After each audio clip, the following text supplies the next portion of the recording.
এই রকম সাইজের 1 কাপ আর হাফ কাপ ময়দা নিয়ে নিচ্ছি।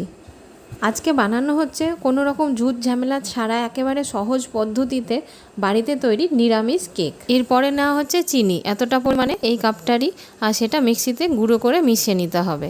এরপর এই কাপের হাফ কাপ সাদা তেল দিতে হবে।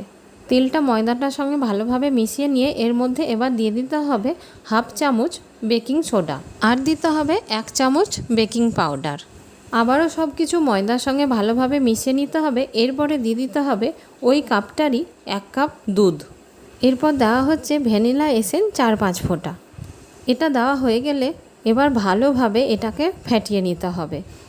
ফেটানো হয়ে গেছে। এবার উপরে যেহেতু একটু টুটি ফুটি দেওয়া হবে, তাই টুটি ফুটিগুলোকে সামান্য একটু ময়দা মাখিয়ে দেওয়া হলো। আর কেকটা যে বাটিতে বানানো হবে তাতে অল্প একটু তেল মাখিয়ে একটা কাগজ বসিয়ে নেওয়া হলো। এবার এই মিশ্রণটা ঢেলে উপরে একটু টুটি ফুটি ছড়িয়ে দেওয়া হলো। এরপর গ্যাসের মধ্যে একটা কড়াই বসিয়ে তার মধ্যে এইরকম একটা স্ট্যান্ড দিয়ে কেকের বাটিটা বসিয়ে দেওয়া হলো। উপরে একটা ঢাকা দিয়ে তার উপরে আর একটা থালা দিয়ে ঢাকা দিয়ে 1 ঘন্টা লো আঁচে বসানো থাকলো। তারপর একটা কিছু দিয়ে এইভাবে পরীক্ষা করে দেখে নিতে হবে কেকটা হয়ে গেছে কি না, তবেই রেডি হয়ে গেল একদম সহজ পদ্ধতিতে বাড়িতে বানানো নিরামিষ কেক।